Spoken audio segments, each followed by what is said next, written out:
You've been listening to the True Idaho News Podcast. Unfiltered news and opinion for the citizens of Idaho. Get more true news by visiting trueidahonews.com. If you'd like to support this podcast, visit trueidahonews.com/support. Thanks for listening.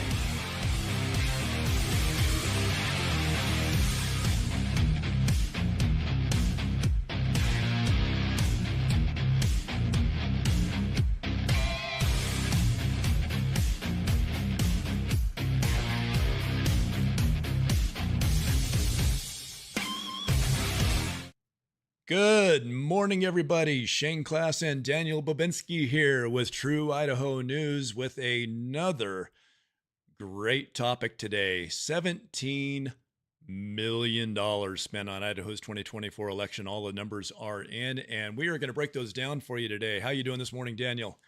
I am coffeeed up, ready to go. All right. Yeah, I'm 2 cups in and more going. So I think it's going to be a hot one.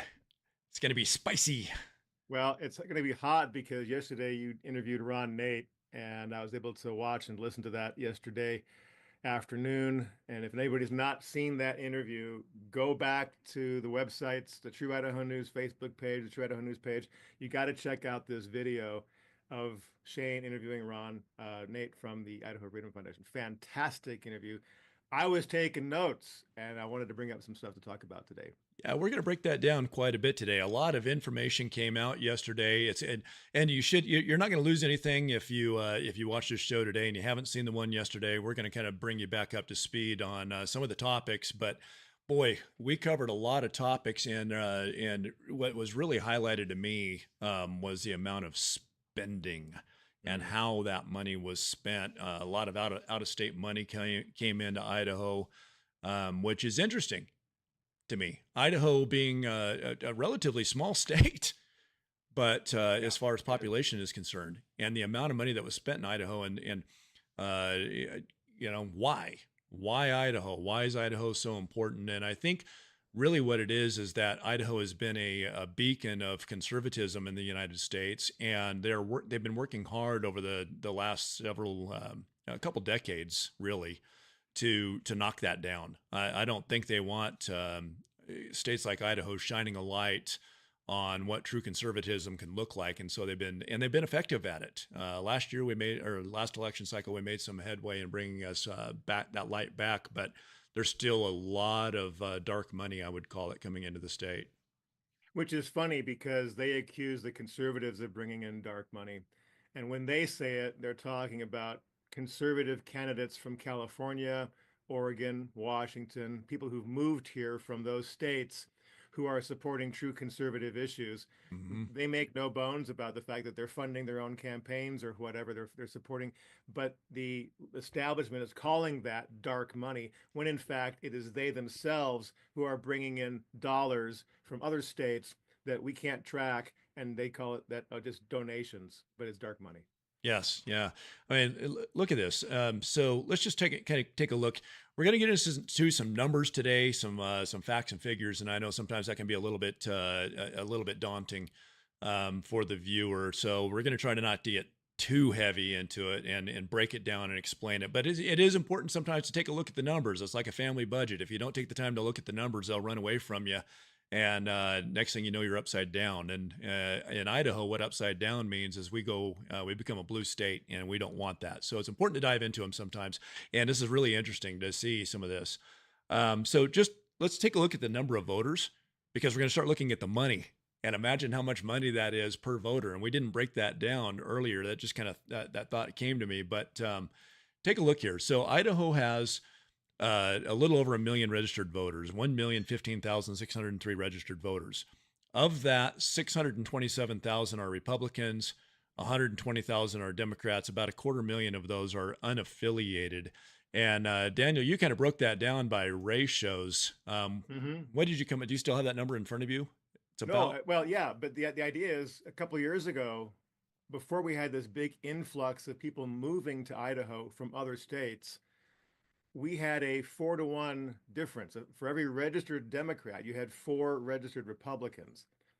Looking at these numbers now, we now have 5 registered Republicans for every registered Democrat. So when this is what I hear so much from the establishment Republicans who complain about the people coming here from California, Oregon, Washington, is, oh, they're bringing those California values. And there's supposed to be some sort of emotional repulsiveness we're supposed to feel that, ooh, California, except that they don't realize that they're escaping that California, ooh, right? They're coming here because they heard Idaho was a conservative state. So that's who's moving here. I've got a friend, I'm not going to mention the town. There's a friend who lives probably about 45 minutes from me. The guy moved here from California about 4 years ago. Fantastic man. The dude is conservative as the day is long. And he showed me around his neighborhood. There's like hundreds of homes. He says they're all from California and they're all conservative. So this out of state California values tripe that we hear from the establishment is nothing but gaslighting. The people moving here, in fact, get this, Shane. I was talking to somebody who moved here from California, thinking that Idaho was a conservative state. They moved here for a couple of years. They saw the votes and all the crap that goes on in our legislature, and they said, you know what? This is not a conservative state. It's a facade. I'm leaving. And they moved to another state. That's sad. That's really sad, you know. And here's the thing: a lot of people out there are immediately going to reel back. They're like, "Oh no, the Californians, they're terrible. They're terrible. We don't want any Californians in here." But you got to understand what's happening. It's the establishment rhinos that want to drive that message home, that we don't want the Californians coming here. They're bringing California values, and they keep preaching that over and over again. But when you look at the numbers and you see how many of them are truly conservative and they're voting conservative and they're active, and the establishment knows that. And that's who doesn't want them. Right. And that's the people who are scared of them, because when I take a look at who's getting active in like Magic Valley Liberty Alliance, we have people who came here from out of state. They don't want to see Idaho turn into what their state was. They got active. They said, I am not going to live here anymore. I am not dealing with this anymore. I'm getting out of this state. These liberal values are destroying us, and we got to get out of here. And they're coming here to Idaho, and then they see the writing on the wall. They see the red flags. And they're going, oh no, no. We can't let that happen, because here's what they understand. It's the same thing if we allow the United States to keep going into the sewer. Where are we going to go then? There's nowhere to go, guys. There's nowhere in the world that I would rather live in than the United States. And the United States is in trouble, and we got to get control of it. But it's the same thing. Where are you going to go if we let Idaho go into the sewer?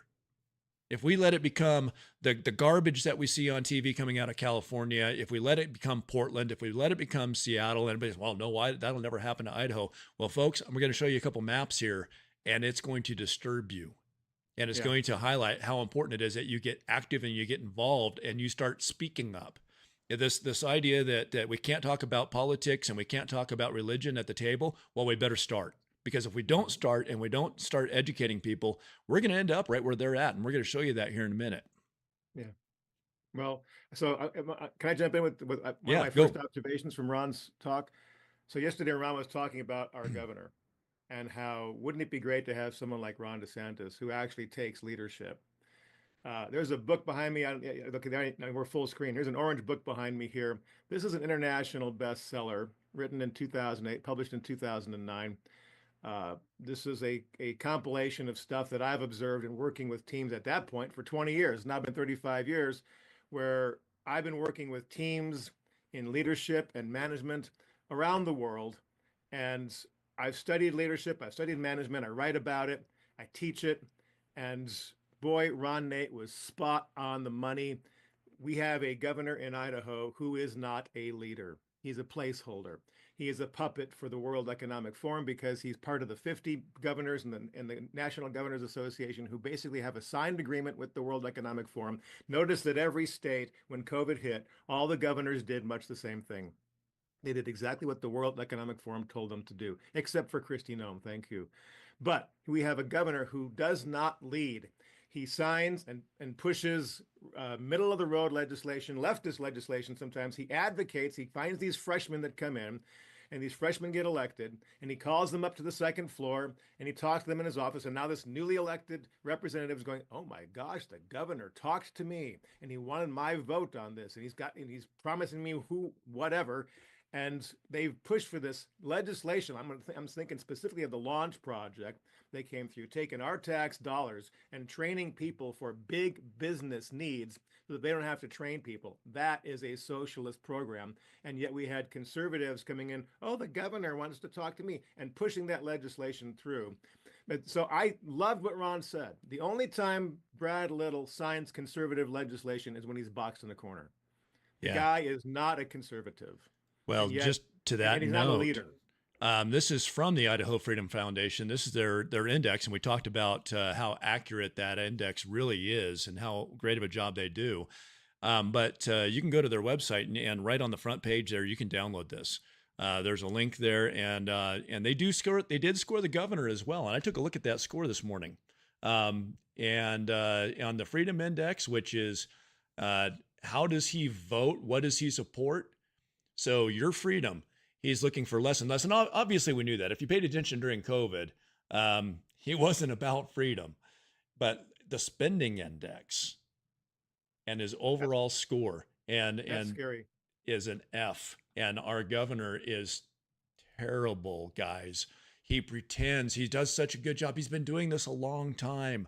He was with IACI for some 20 years, and so he was involved in IACI. Obviously, IACI wanted him to be the governor, so money got poured into the elections to help him make his way into first the Senate and then up into the governor seat. And then look what he's done. Look what he's done with it. So he knows how to put on that sheep face, but he is a wolf, guys. He looks really good in a cowboy hat. He looks really good in a cowboy hat, which is terrible because I look really good in a cowboy hat, I've been told, but I don't want to wear a cowboy hat when I'm talking politics because I'm afraid they might associate me with him. Oh gosh. And the rest of the black hats. You know he's not a conservative when you look at what Ron said yesterday. And again, go back and watch the Ron Nate interview from yesterday. This governor, he has raised our budget 55% in this state over the last 5 years. Does anybody look around their neighborhood and see anybody in their neighborhood who's raised their budget 55%? This guy is taking our money. He's taking federal money. This guy has never seen a tax dollar he doesn't like. Conservative? No. Do not call Brad Little a conservative. He is not. Well, and that's interesting because we were going to talk this about a little bit later, but I'm just going to go ahead and bring it up. So if you take a look at this, he's talking about Idaho's budget's grown 55% in just 5 years. And so let's just dive in. So here's your most conservative, your true conservative legislators from around the state of Idaho. And this is what they committed to doing. So they committed to fully funding the maintenance budgets because that's essential. But they also committed to no new employees because we cannot keep going down this path, guys. We cannot go and just keep increasing our budget 10% year after year. We're at 55% of budget growth in 5 years. So they said no new employees. We're going to limit growth to 1.2%. That's cutting waste and save nearly $1 billion, and no federal money. We can't be relying on federal money. Why? Because it comes with strings. We don't want somebody else being the puppeteer pulling the strings in Idaho. And every time we get $1, they use that against us. And then they get to say, once we rely on it, hey, by the way, now that you rely on that, if you don't toe the line and do it our way, we'll yank your money from you. And the federal government is really good at doing that. And it's on both sides. I mean, we see Trump using the same tactic. But this is what happens when you become a slave to the federal government. When the states become their slave, then they just start pulling the strings. And so they can't do it. And so we're going to dive in a little bit on how they voted. And we did a lot of that yesterday on the show. But a lot of the criticism that they're calling them the Gang of Eight is receiving is because they committed to this and they voted like it. Yes. And they should have. And the spenders don't like that. And the establishment doesn't like that. And the federal government, okay, the big people at the federal level that want us relying on them, they don't like that either. And the legislators who want their perks from all the contributions or whatever it is that they're getting in those, even if it's not a financial perk, some kind of relationship with somebody they're going to cozy up to in big business. By the way, you mentioned about the strings. I want to jump in and talk about education. We have a conservative state, Oklahoma, conservative state. Why do our educators lean so far left in these very conservative states? Well, Yeah. when I was a graduate assistant at an college of education, I was watching the educators get indoctrinated, and a friend of mine, Dr. Duke Pesta, who is a very vocal person on Common Core, he's one of the foremost experts in the country on Common Core. I asked him this question, and I was like, I'm facepalming. He's like, duh. I said, why does Idaho and Oklahoma have so many conservative liberal educators, left-wing educators? He goes, they all come from the same teacher colleges. You got to be certified to be a teacher. It's like, oh, duh, hello. But when you go to even the school board, we elect people to the school board and think, okay, the school board will straighten it out. Well, guess what? They're being told by the feds, if you vote yes on this, we're not going to give you your federal funds. That's And right. so these very conservative neighbors of ours who get elected to the school board are suddenly between a rock and a hard place. They are. Because if they vote to support something or oppose something that the national, federal dollars coming in for education don't want to have happen, they're told, if you vote that way, we're not going to give you your money. So now, if they vote on principle, then the money goes away. Now they're going to be the bad guy in the neighborhood that you took, because of your vote, you took away all this funding for us. And a lot of those funding increases that we talked about, came during COVID, and a lot of that was spent on education. And so it was that COVID dollars, the COVID cash. And Brad Little directed a lot of that towards education and increased those education budgets. Well, guess what? They never go back down once they go up. Nope. No, they don't. Yeah, which means we're even more reliant, because we were reliant on federal dollars to fund those increases. So now we're even more reliant on the federal government, and that's all because of Brad Little. So I would love to see an audit of Oh. the COVID money. Oh boy. None has ever been produced. I would love to see, where did all that money go? So on that note, got two quick slides here. Let's just take a look at. So when we talk about money that's being poured into our elections, and that's a lot of what we're going to be talking about today, let's take a look at where that money's coming from. So when you look at the spending of the $1.1 million in out-of-state spending during Idaho's 2024 primary election, $925,985 was spent opposing candidates. So they were going after the candidates like the eight that said, we're not going to spend any more money on federal, we're not going to vote on anything that increases federal control of our state. Well, almost $1 million was spent opposing those candidates versus $187,000 in out-of-state money spent supporting candidates. And by contrast, when we raise money in state, if you look down here at the bottom, so of all the money spent that's came from inside the state of Idaho, the majority was spent in favor of candidates. So it was saying, hey, this is why we think in Idaho that they ought to be elected. But when you look at the out-of-state spending, the vast majority of it is trying to kill candidates and knock them down. This is why.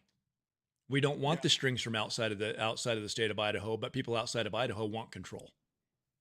And interestingly enough, I have never seen ads opposing liberal candidates.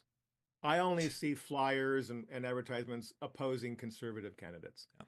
So if someone wants to know where is that opposition money going, it's going against conservative candidates. So, and yesterday, when we were talking with Idaho Freedom Foundation President Ron Nate, he did bring up a little bit of that COVID money as well.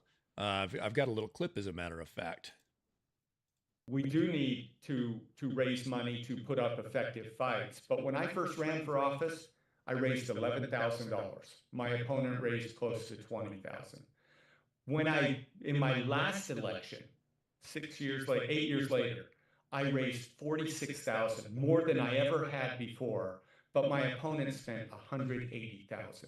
Wow. That money has flowed into these races. And I think it's COVID money. $11 billion flowed into Idaho. And all these special interests who are getting that government money want legislators to spend it on them. And so that COVID money has flowed into these candidate races. I mean, because look at St. Luke's or healthcare industry. Are they willing to spend a few $1,000,000 on these races to get hundreds of millions and billions of dollars for their industry? Absolutely, they are. $11 billion in COVID money came into the state. Where did it go? Great question. By the way, hats off to Ron. He did not bring it up. I will. He lost that race. He spent $40,000. His opponent spent $180,000. And I believe it's Britt Raybolt who unseated him. And she's about as left wing as you can get. For her to call herself a Republican is a blatant lie. But he lost that race by 6 votes. $180,000 to $40,000, and he lost by only 6 votes. Wow. Well, Yeah. and that shows. So money comes from out of state. It shows that the out of state money wants to push the good candidates out, but the people inside of the state, even though we can't afford to fight that, I guess we could. If everybody would get involved and pull a little bit of money out of their pockets, we could oppose that.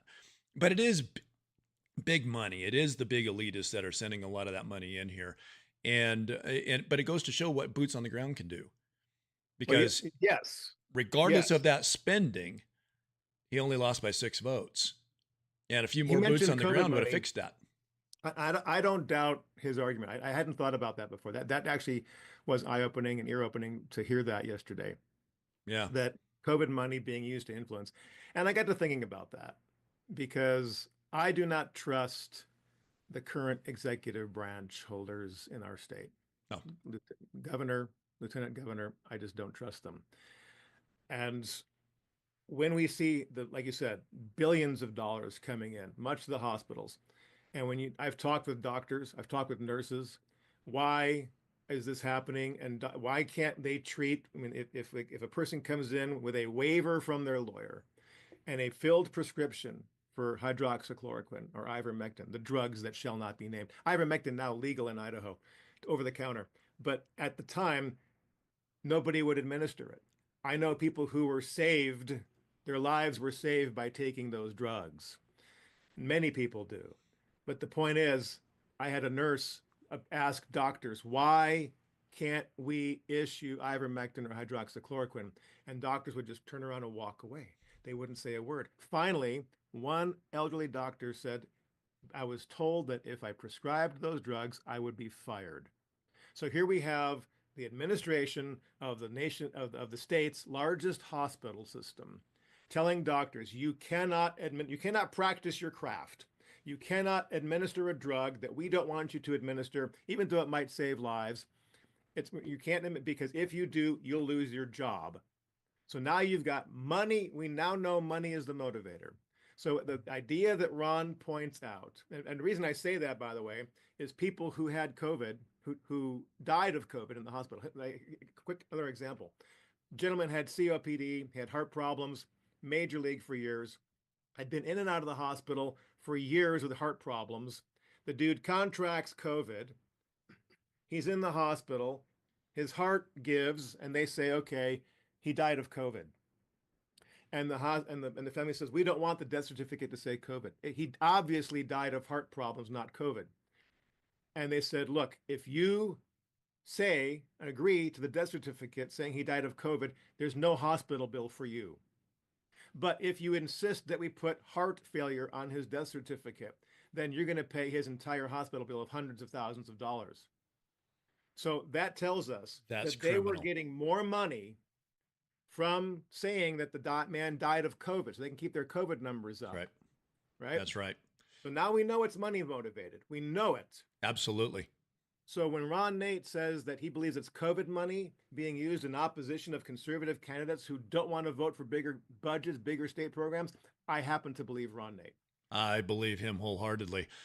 Take a look at this from Vote Idaho. So just to show what's happening, one of the best candidates that we have in the state of Idaho, I believe wholeheartedly, and you can argue with me, I will bring the proof to back it up, is Glenita. Senator from over here in the Magic Valley area. And Vote Idaho, I'm going to blow this up for you just a little bit, just so you can understand the chart a little bit more, though. Vote Idaho. This shows the campaign spending. Dark green is campaign spending. Yep. Dark green is campaign spending. The lighter green is indirect spending in support of a candidate. And then the red is indirect spending in opposition of the candidate, meaning indirect, meaning it did not come from their campaign or somebody specifically from campaign money. But take a look at this. $112,000 was spent opposing Senator Zeiderfeld. From outside of her opponent's campaign money. From outside of her opponent's campaign money. She had $64,916 that she spent out of her campaign to win the election. Her opponent spent $74,000 out of their campaign. But then another $74,000 poured in support of her opponent. And let me tell you something, Kaval is scary. And so when you take a look at where the money's coming from, it's coming from outside. But this is, again, proof that boots on the ground wins elections over money. If people would just get active and go do something. And we knock doors. And yes. Is it easy to do? Yeah, it is. Everybody says, well, that's so scary. I don't want to do that. You walk up to the door and you have a little pamphlet in your hand and say, here, I want to give you some information about the election.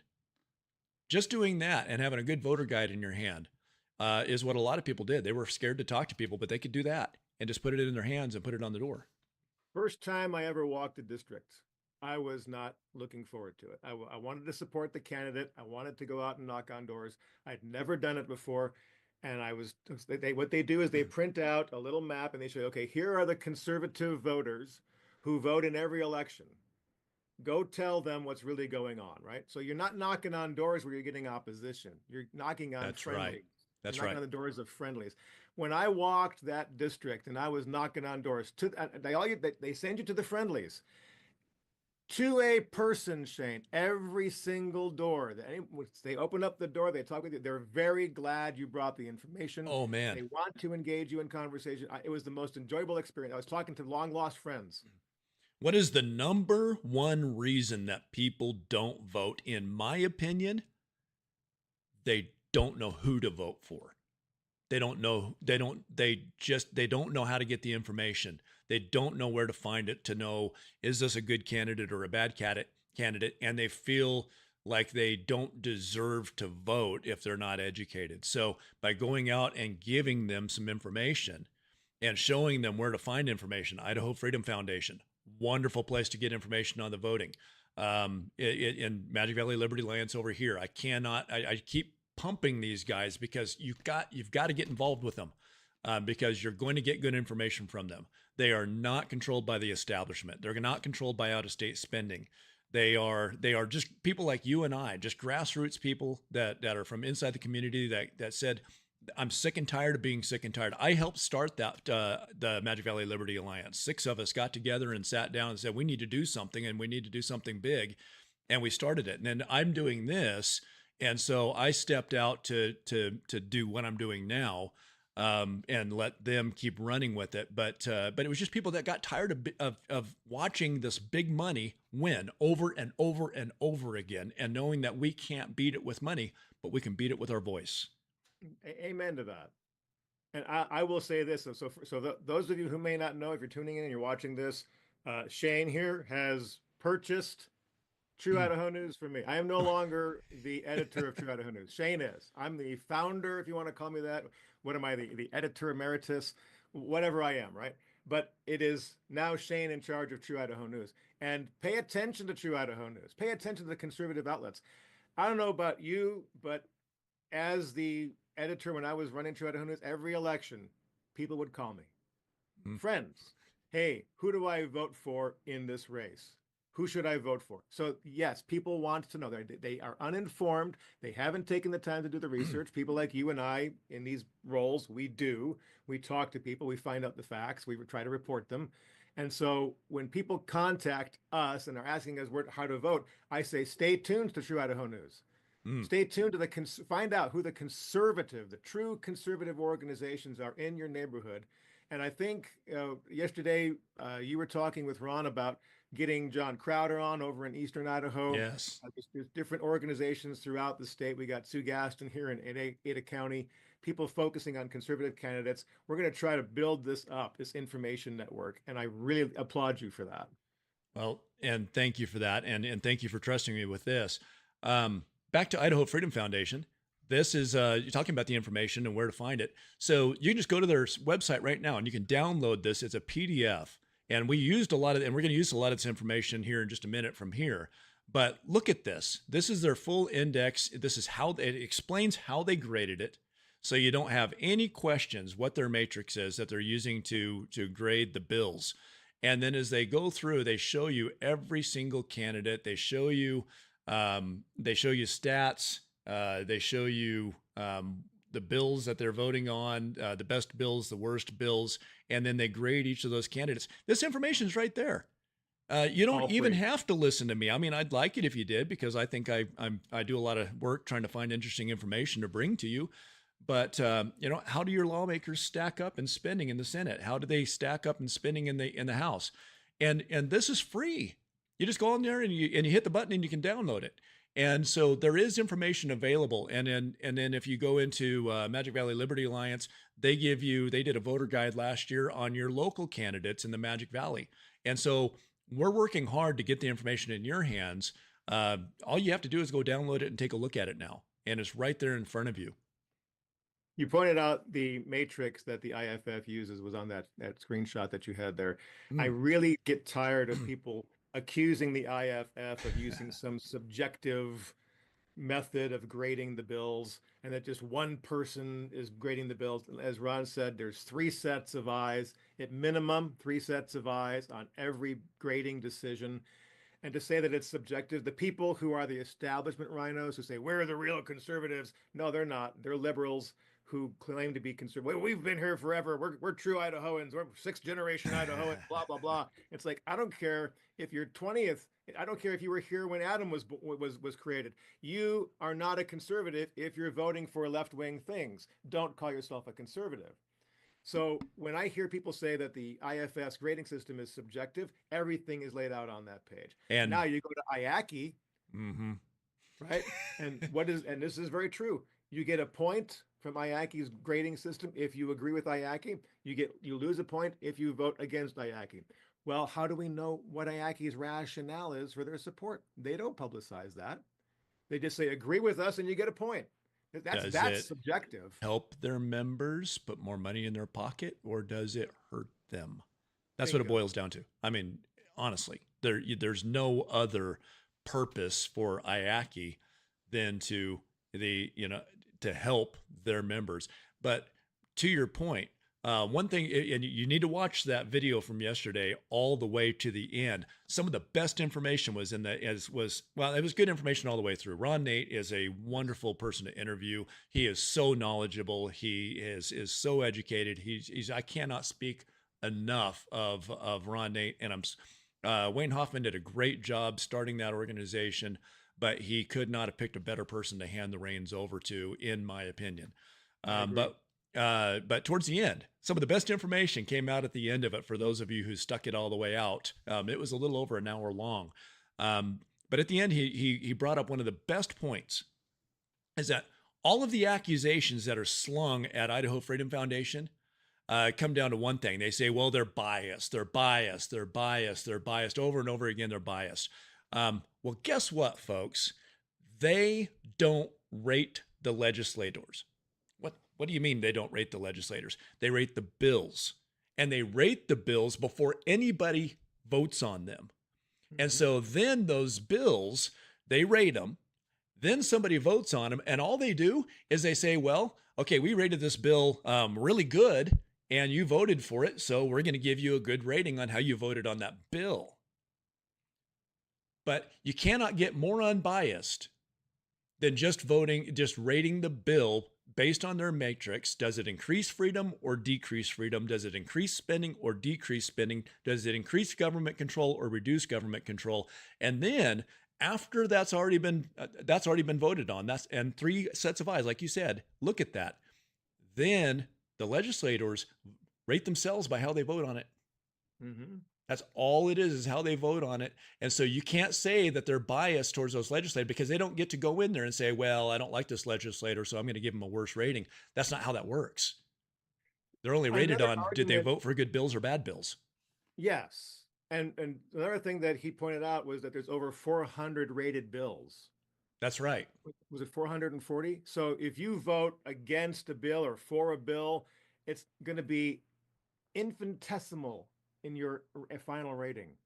You have to, he said you had to vote 20, 40 different bills and opposite of what in order to even change your rating by from a C minus to a C. He said there's one bill is not going to affect your rating but yet some of these rating organizations only rate like 25 bills. That's right. So now one vote that will really affect your rating. So I think IFF's matrix is awesome with that. And by the way, if you want to get involved, here's one of the best ways you can get involved from home. Go over there, take a look at their rating on the bill, and then send an email to your legislator and say, I like that bill, I don't like that bill. Because they'll rate the bill, but then they'll do an explanation as to why. So you can decide whether or not you agree with them or not. And then you can decide, that's one of the greatest things you can do to help is pick up the phone or send an email and tell your legislator how you feel, because the more of those they get, they see every email that comes in, they count that as 10 votes. Mm-hmm. So you can get in there and you can send that legislator. It does affect them, and it affects how they're going to vote on that bill. If they're seeing a lot of opposition to it. One would hope. Well, that is correct. Well, at the end of the day, they want to get elected again. Yeah, they want to get back in there. So some of the things, the big money that's coming in from IACI, they have a lot of weight too. They have lobbyists that this is something that needs to change. By the way, they have lobbyists that have an office over there at the Capitol. Why do lobbyists get an office at the Capitol and not me, or you, or somebody? And that just shows how dirty the lobbyist and I could be wrong on this, but I heard that Idaho is the only state that has a room in the Capitol, a lounge in the Capitol designated for lobbyists. That's pathetic. Hey, by the way, you did something yesterday. I was amazed. You brought something up because another argument that I hear is that IFF is libertarian. And that libertarians support drugs, so as a Christian libertarian myself, I qualify that. When you take a look at the chart, you have the right wing, you got the left wing, you've got the libertarian and the statist and the different diamonds. So it's not just left and right. There's a whole multiple spectrum on this. So you can have a conservative libertarian view, and you can have a very liberal libertarian view. That's true. And so some libertarians, yes, are voting for drug usage and legalize this, just open drug. That's a very left-wing libertarian view. As a Christian who holds a libertarian view, I do not support the drugs. I do not support all the free whatevers, right? And I've been in meetings. I've facilitated a meeting in which Ron Nate was a participant. And I'll guarantee you, Ron Nate does not support legalization of drugs. I'll guarantee you that. Okay? So those who are out there, even conservative legislators who do not like the Gang of Eight, that are accusing them of supporting drugs, I just want to look at it and say, you are full of bullpucky. You don't know your left ear from your right. And you're not paying attention to the facts. You're trying to smear somebody who doesn't like your opinion about something. Yeah, so here we have these conservative people in the Libertarian Party making a chart of who is conservative. You brought up that was it Magic Valley? I forget which organization did an online comparison using AI. Oh, to say a value. Why don't you explain that to us? You'll do a better job than me. Well, I think I've got that over here where I can actually bring it up. What it was, there's a gentleman that did this, and I wanted to get him on the show, but I'm not even using his name because he's just, it's sometimes speaking in front of people, to some, it just scares the heck out of them. And they just don't want to do that. They don't want that spotlight on them. They just want to do their thing in the quiet and put it out here. So there's if you go to idgopscorecard.com, let me see if I can bring that. Um, he did a scorecard of the different legislators as well. But what this scorecard is on whether or not how they rate based on the GOP's official platform. Okay, their platform is a laundry list that says this is what we stand for, this is what we support, this is what we oppose. And I probably should have that ready to go today, but I don't. So maybe another show I'll talk about that a little bit. Maybe I'll get somebody from the GOP to come on. But anyhow, long story short, he used AI. So there was no human intervention. He took the GOP platform, pumped it into the AI, took all the bills, pumped those into the AI, and said, how do these bills stack up against the GOP platform? And then from that, he asked the AI to rate the legislators on how they voted. Did they vote alongside the GOP platform, or did they vote against it? And guess what? Those results came out. When those results came out, they rated the same people at the top of the list of getting A's instead of F's that IFF did. Now they were in a little bit different order because it's the GOP platform. It's not the Freedom Index and the Spending Index. It's the GOP platform, but they came out almost the same. So all of those people who says that IFF is skewed, eat that. Yeah. It's matching the GOP platform in principle right across the board. So all these people who say, the IFF is biased, they're libertarian, they want drugs, the California value, it's like, as you said, eat that. Here's a very objective analysis. GOP platform, here's the ratings, they're almost identical, right down the line. You can't argue with that. And so, in fact, I'm just going to do something real quick. So this is from Idaho GOP platform. Take a look at some of these. We have Clint Hostetler, David Levitt, Josh Cole. These are the ones that got the A's, the 93%, 92%, 91%, in line with the GOP platform. Okay, Kent Marmon, Christy Zito, Faye Thompson, Glenita Zeiderfeld. So take a look at these really fast because this is going to come right back up. Now, this is a great transition, and it wasn't planned. I love how things happen organically. Let's go to Idaho Freedom Foundation. Okay, so this shows a map around the state, and it's taking an average across the board of the legislators in each of the districts and how they turned out. If it's in the green area, they got an A to B. If it's in the yellow area, they're grading on an average of a C to D. And in the red areas, and this is scary, guys, red areas score an F on the Freedom Index. Now, let's take a look at, let's break these down a little bit. So up in District 1, where you're getting your reds, there's your James Woodward. There's, but look, you do have a good one up there. So you want to keep Cornell in, but then you have an F on Souter.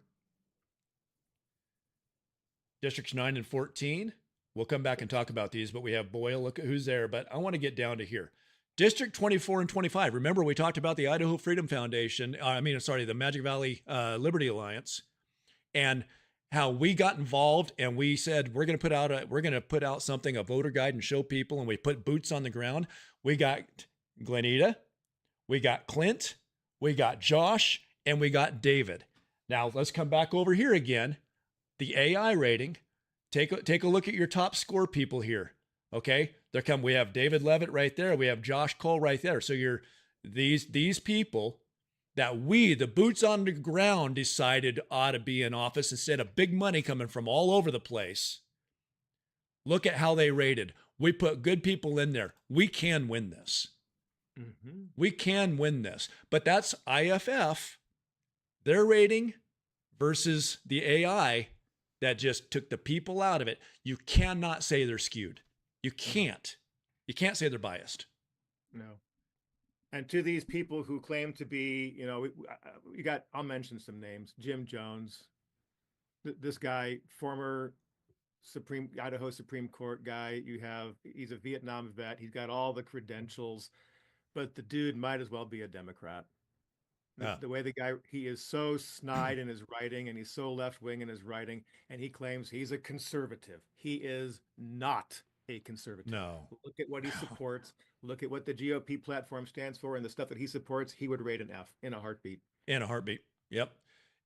So let's talk just a little bit. I've got about 15 minutes left here. So let's talk a little bit about these folks. You've been doing this for quite a while as well, Daniel. Taking a look up north, just kind of want to get your thoughts on some of these representatives up there. Hats off to Cornell. Hats off to Cornell for standing firm on his principles. Very much appreciated. By the way, I believe even the left wing came in and burned down his business. I mean, this is how much hate is on the left. Woodward was predictable with an F. He was actually voted out. He was unseated by Scott Herndon. Scott has his very strong strengths. Scott also has some very weak weaknesses. And unfortunately, his weaknesses got the better of him, and he ended up losing that election in his reelection bid. I think Scott needs to reconsider how fast he slams people who disagree with him on certain things. And I'm gonna call him out. I've been talking about this sideways and in a veiled way for weeks now, and I'm just gonna say it. Scott is a Christian. I've talked to him face to face multiple times. I've published his articles on True Idaho News. I support much of what Scott does, but I saw him slam Christy Zito on an X post, and I know Scott to be a Christian. I know Christy to be a Christian, and I thought, as a Christian myself, okay, I know what Scripture says. If you disagree with somebody, you go to them one-on-one, and you bring up the disagreement. And if they say, if there's no change, if you don't get satisfaction, then you bring 2 or 3 more and you have another talk and you compare your notes and you discuss it. And then if you don't get a satisfaction, then you take it public. Scott went right to public.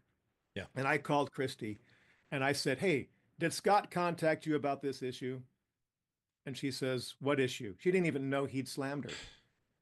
And so here is a man who says, I'm a Christian, but is not following the principles of Christianity. Amen. And so I brought this up on a Facebook post about if we had more Christians in office, and a former legislator, solid conservative, asked me, how do we get Christians in office to act like Christians when they don't? I said, that's a great question. And I've been praying about it all week, and I thought, you know what? I'm not going to hold back anymore. I'm going to take it public. Yeah. Because I don't see this as being a correct way to do things. The conservative party in Idaho is being divided by people who know that if they can divide the conservatives in this state, they can get this foothold in here. And so people coming from out of state are doing their damnedest to and being successful at it, at dividing the conservatives. And by the way, for a long time, I felt that Christy, I have interviewed Christy. I have talked with her one-on-one. I've gotten to know her a bit over the years.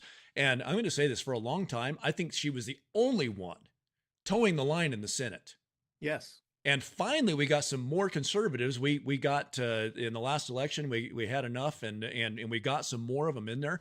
And so now we finally have a Senate that's getting a little more conservative.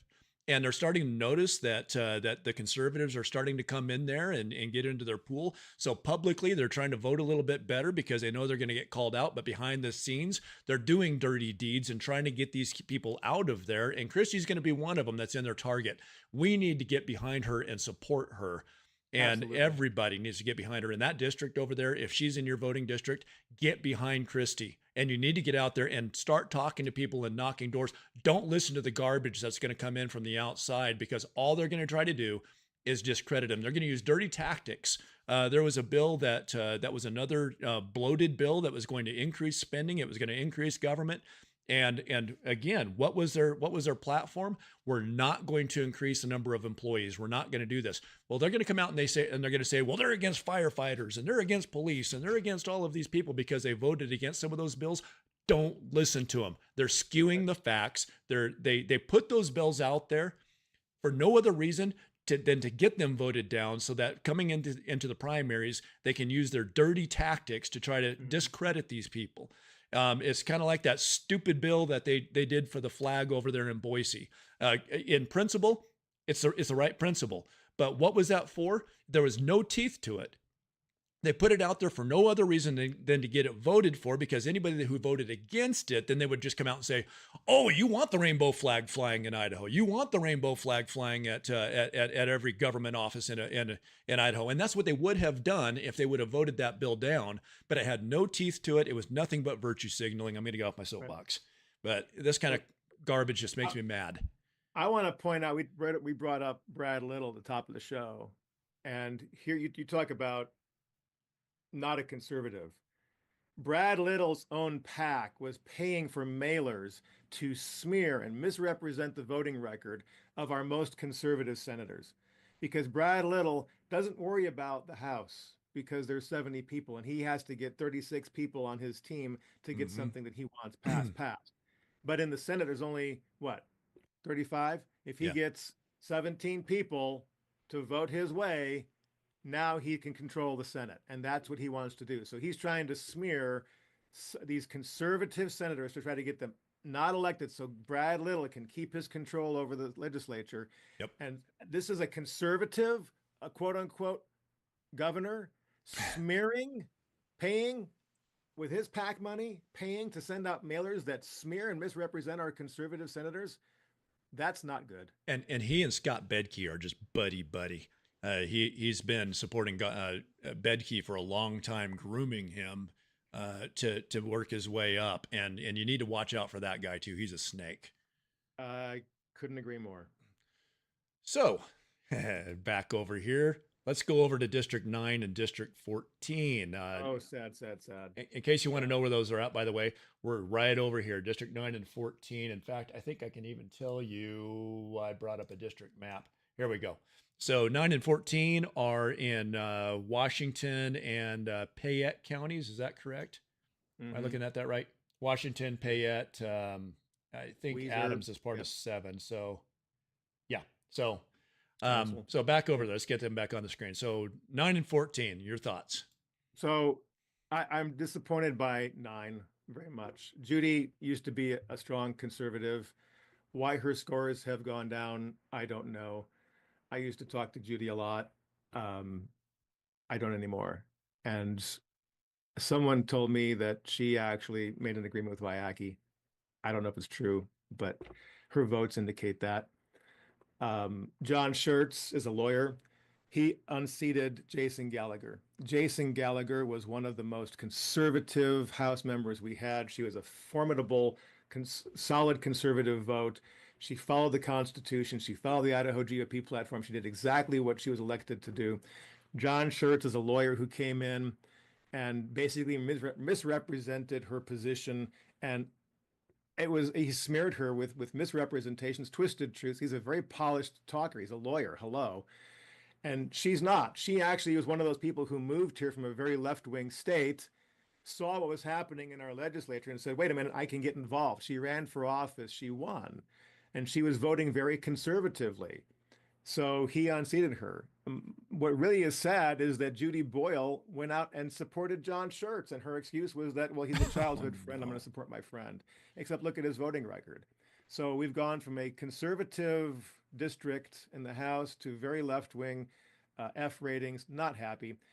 Brandon Shippey is actually, to me, a disappointment. I will say this. There's a book out on the history of homeschooling in Idaho that I ghost wrote. I took the articles that someone had written, and I ghost wrote a book for this person talking about the history of homeschooling. The Shippey family was at the center of it all when they wanted to homeschool their kids, and the government says, no, you have to send your kids to public school. And they said, no, we don't. And they went to court, and they actually spent some time in jail. They lost their kids for a while. They were spearheading the freedom movement, as far as I'm concerned.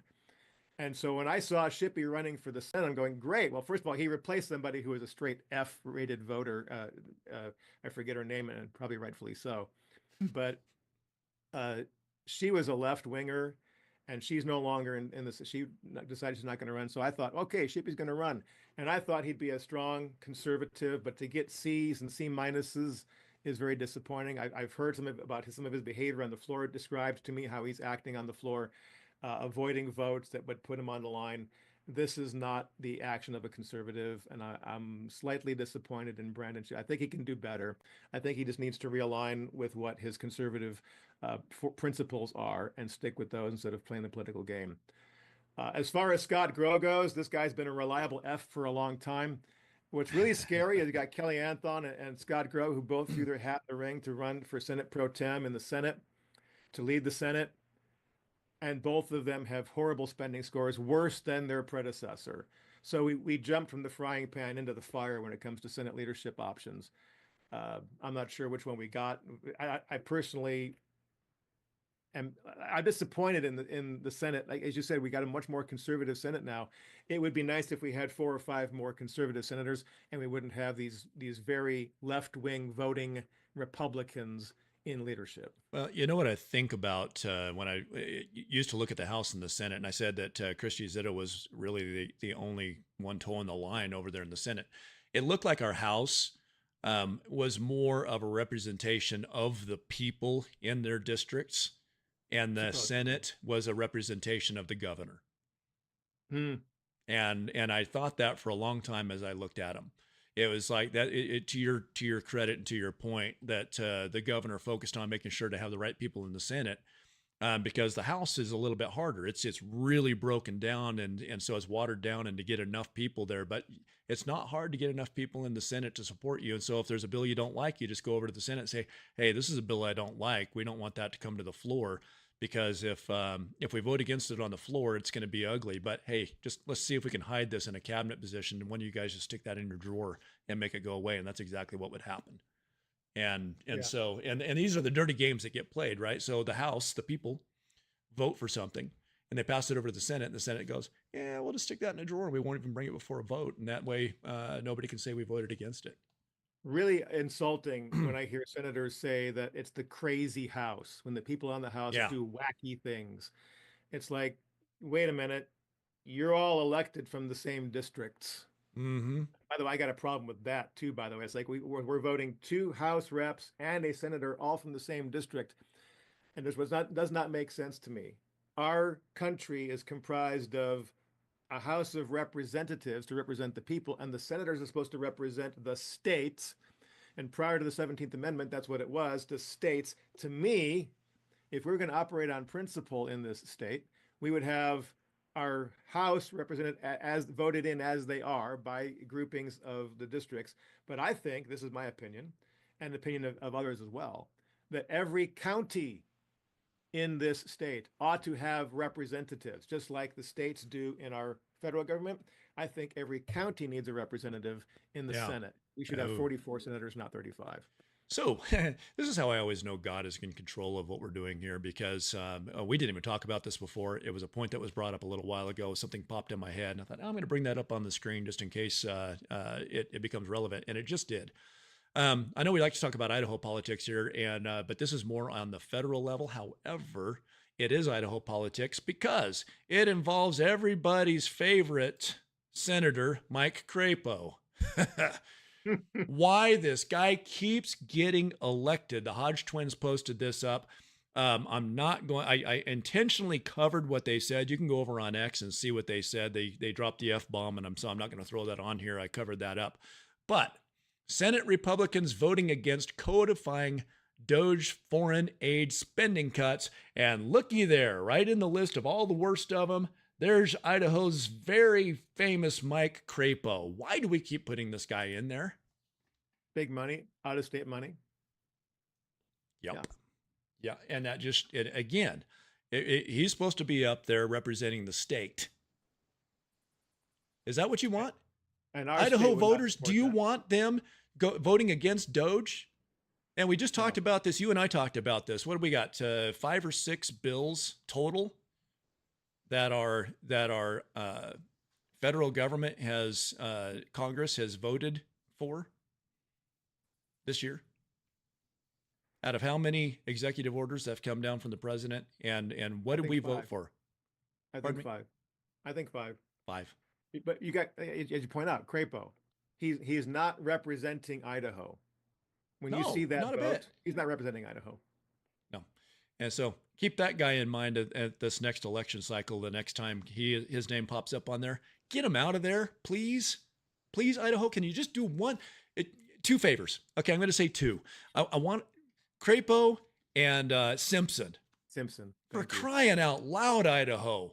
It's an embarrassment that we have those guys up there. It's horribly embarrassing. We're supposed to be conservative, and we have these guys. I'm trying to be nice. Well, we can tie a bow on this and wrap it up with this, because it goes back to out of state money and not enough boots on the ground. There you go. So once again, I'm going to pop these guys up here, because if you want to know who is voting, ask yourself this. Do you support this platform? We need to fully fund our maintenance budgets. Okay. The maintenance, that's just the essential services and state approved pay raises. They stay in place. That's what they wanted to do this last election cycle. And that's how they voted. If you look at their votes, it goes, this is what their creed was when they went into office this last cycle. And this is how they voted. Do you support that? I do.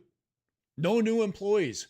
We don't need any more government expansion. We need it to go down, not up. We need less employees at the state level. We need less. As you pointed out on yesterday's interview with Ron Nate, Idaho, the state, is the state's largest employer. That should not be. Yeah, and guess what? By the way, to that credit, if you didn't see the show yesterday, come back around and let's talk about that. But if the state is the largest employer, they're under the executive branch. And guess who's controller under? So if you want to stay governor, just keep growing state employees. That's a good way of doing it, and then throw more and more money at them. So do you support limited growth? Let's bring that back. What I like about that is they didn't say no growth. They said, we're going to allow 1.2% growth. Yeah. We know some growth has to happen. It's because inflation, we're going to have to deal with it. Things get expensive. We're not going to go with this 10% a year, which what we have been getting. That's right. So do you want 10% a year, or do you want 1.2%? Ask yourself that when you go to the ballot box. And then no federal money. Stop relying on DC funds. These are your 8 legislators that took an oath to go represent by those standards. And these are the ones. Now take a look and see where the dark money that comes in. I'm calling it the dark money, the ugly money. When you start seeing ugly ads, when you start seeing people come out against them, when you see the Lucy Willses of the world coming out against these people, okay? And that's those that follow my Facebook page, you'll understand me talking about that. I'm not going to go in there. But when you see those people that are dogging these wonderful 8 senators and legislators, think about where that money's coming from. Think about what they support, and remember this when that comes around, because they're going to be under attack, and they're going to be under attack in a big way, and you're going to find out just exactly how corrupt Idaho politics are, I think, this election cycle. You're going to see a big fight. Yeah, it's going to be important for conservatives to step up and, as you say, put their boots on the ground. Knock on those doors. It is not hard. It is not hard. It was fun. You know what? You find out that you kind of feel like you're on an island until you get out there and start knocking doors. You start talking to people. And as you're talking to them, you'll find out that they don't know, but they're grateful that somebody came by and informed them and educated them. And then you say, when you see their eyes open up, it's kind of like they get that red pill and they realize just exactly how corrupt some of these people are. And you just get to explain it to them for a little bit. Your voice matters all of a sudden. You're not on an island anymore, and you don't feel like you don't matter, because as you're talking to people and you see their eyes that they stop glazing over, and suddenly they get bright and they go, oh wow, I didn't know that. Okay, well, thank you for coming by. I'll vote better, is what they're saying. And look what you accomplished in the Magic Valley, getting those solid conservatives elected by putting boots on the ground.